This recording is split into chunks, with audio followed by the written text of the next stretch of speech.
Okay, so the last 2 days were pretty bad days. And the worse they got, the less I did. And I kept thinking, if I can just rest up, if I can do something, then I can get back on track. And I finally remembered what it is that I'm doing. And I was like, Dave, you haven't posted, you haven't kept up on this. You need to get back on track. So I was up late last night being very, very ill. And I said, tomorrow you're going to get back up. You're going to get back on your schedule. Now, here's the thing. I don't know where it starts. Do I get sick and then I get off schedule, or do I get off schedule and then I get sick? I can't control whether or not I've become sick. I can control whether or not I stick with my schedule. So, this morning I got up, made my breakfast, did my stuff, got my day ready. It's Sunday, so I didn't have to work today. So I was able to put some things together, and I'm back on my schedule. Now, I don't know if I rested well in that, or if just getting back on my schedule helped me feel well. But I think it's finally time to introduce a bit of my model. My model basically says this. We have different parts of energy: physical, mental, emotional, and spiritual. I'll go ahead and put a picture up for this. And if all of these parts of self come together on your goal, if all of your energy, your physical energy, mental energy, emotional energy, and spiritual energy, if they're all focused on your goal, you become unstoppable. If you get distraction in one area, and so let's say that I'm starting to feel ill, what I start doing is I have my physical energy that's distracted because I'm ill, and I start bringing my mental energy, and I start thinking about being ill, and I become distracted. I become unfocused. And my model is called the Focused Living Model. And what happens is when this part becomes unfocused, I start bringing the other parts over to it. I start thinking about it emotionally. I start becoming involved in being ill and how it feels bad. And I start getting this victim mentality. And I start taking all of these things, and all my energy gets distracted over to my problem rather than still focused on my goal. And I become helpless. I'm not helpless because I can't do anything. I'm helpless because all of my energy is now off track on something else rather than on what I'm after. So what you do is you take the part that you have control of and you put it back on your goal. So this is what I'm doing. I'm back on my goal today. I'm going to work on improving and adding more things to my schedule so that I spend more time and energy on my goal. And there's a little thing where you map it out. Here's the things I do Monday, Tuesday, Wednesday, Thursday, Friday. Here's the things I do every week. Here's the things I do every month. Here's how I stay on track. And if you actually know what your goal is, and here's one of the problems, and this is one of the difficulties we have in our society. We actually have trouble thinking about what our goal is. In all the years I've been in therapy, especially when I worked in the clinics, the bigger clinics where we did a whole bunch of substance use counseling, and I worked with dozens or even hundreds of people at a time. Everybody knew what they wanted to get away from, and almost nobody knew what they wanted to get to. They didn't know what their goal was. They knew what their fear was, but not their goal. In other words, they all knew their distraction. And they centered all of their energies on their distraction and not on their goal.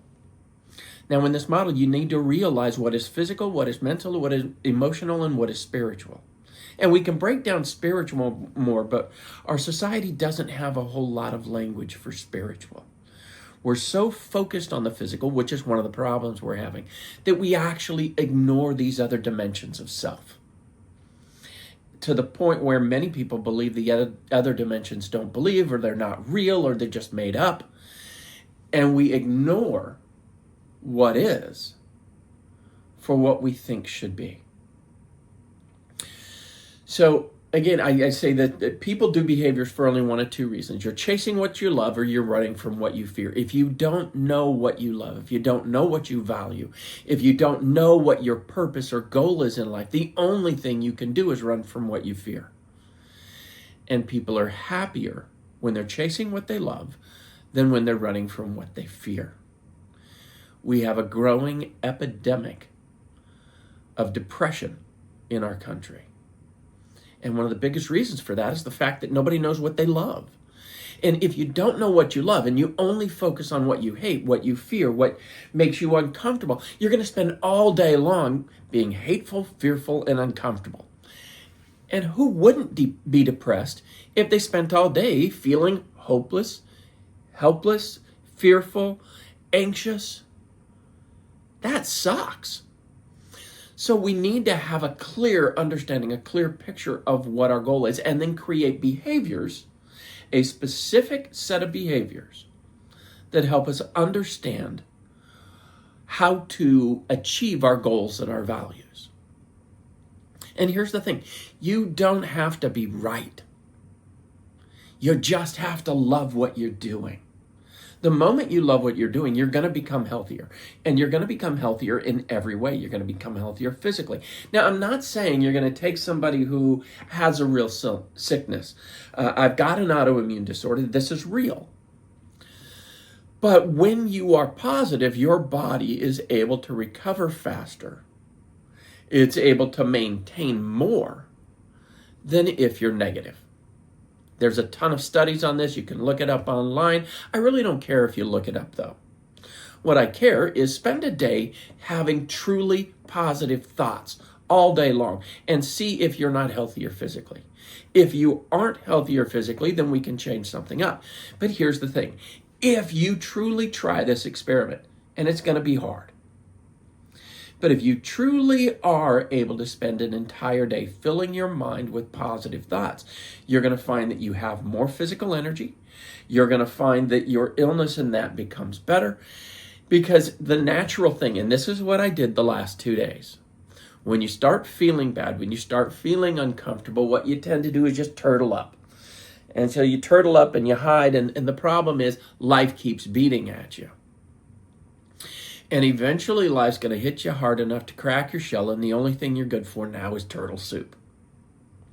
But if you open up and you're either going to hide from life or you're going to create your desired life.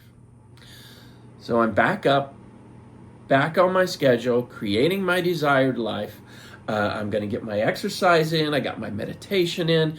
I got my positive thinking in, my list of self supportive statements in that, my affirmations, but the things that actually build me up and keep me on track.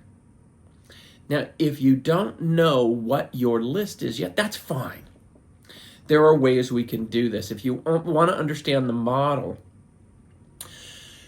Stephen Covey had some great material, mainly back in the 80s, 90s. He was really big. But his stuff was incredibly successful, and he was huge on having a regular schedule.